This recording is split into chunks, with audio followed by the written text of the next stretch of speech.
कवि से पूछे भागवत धर्म क्या है,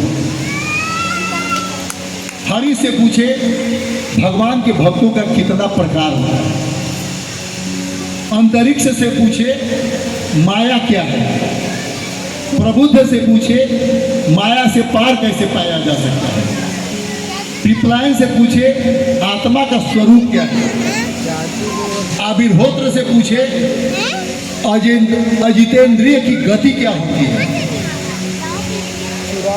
और द्रुमिल से पूछे भगवान के अवतार कितने हैं, चम्मच से पूछे अजितेंद्रिय के कल्याण का साधन क्या है, और करभाजन से पूछे भगवान के अवतारों का स्वरूप क्या है।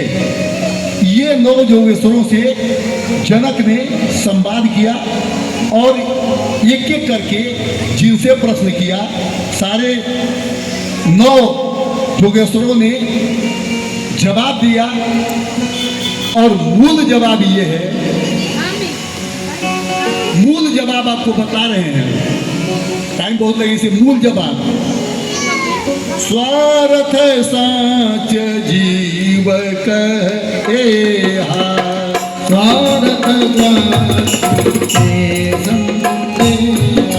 स्वार्थ साच जीव कहे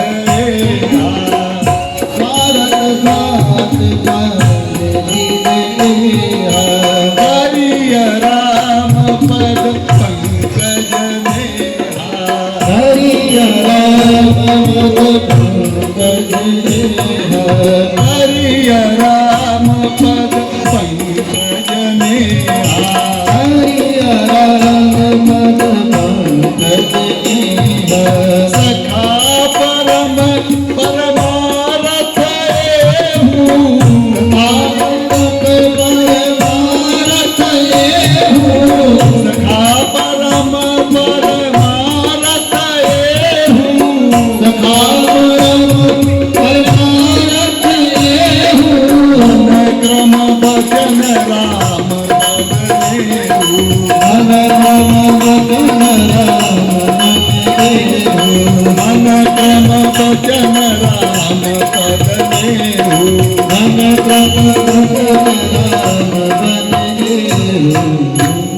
कुल मिला जुला के 9 योगेश्वरों ने कहा कि सारे धर्मों का सार यह है कि गाय विप्र ब्राह्मण साधु विद्वान में आस्था रखो, भगवत नाम स्मरण करो, इस संसार में आए हो तो भगवान का हो के रहो।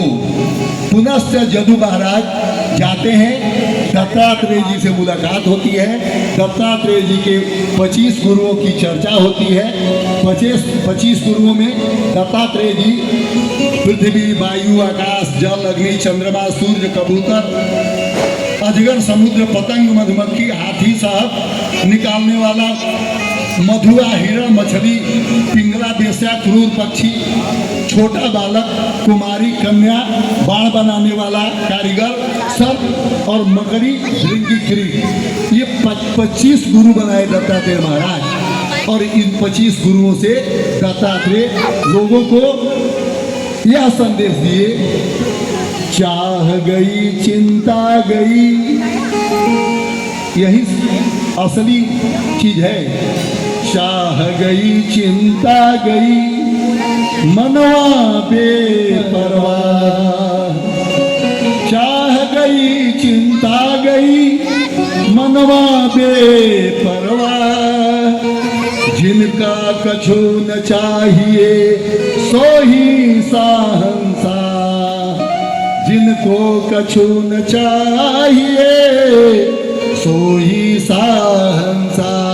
महाराज हम भगवान के शरण में रहते हैं, भगवान के शरण में जब रहता है उसको सब चीज की प्राप्ति स्वतः होती रहती है। उसे कोई काम करने की, कोई चिंता करने, काम तो करे लेकिन चिंता करने की आवश्यकता नहीं है। इस तरह से महाराज एकादश सत्संग में भगवान ने मुक्ति का संदेश दिया। द्वादश सत्संग में आश्रय होता है कि भगवान का आश्रय कैसे लिया जाए।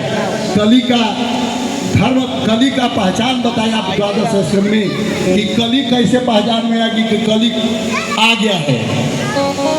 जब धन के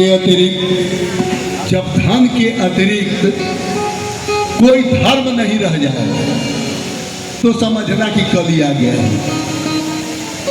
ध्यान दीजिएगा, जब धन के अतिरिक्त कोई धर्म नहीं रह जाए तो समझना कि कली आ गया है। एक दूसरा, व्यक्ति की कुलीनता और सदाचार उसके धन से मापा जाए। तीसरा, धर्म और न्याय में बल कारण बन जाए।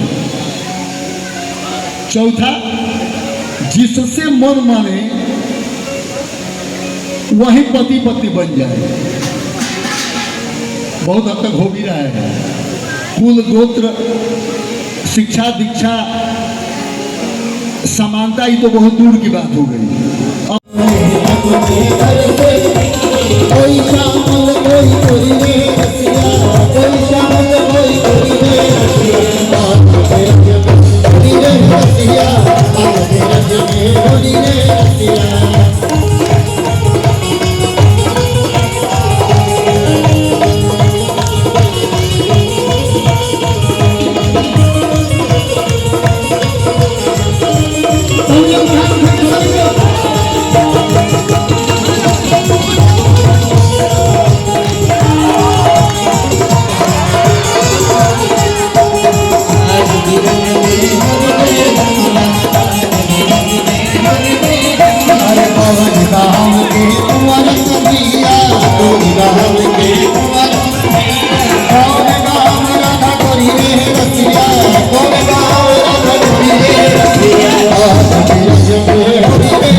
Bye.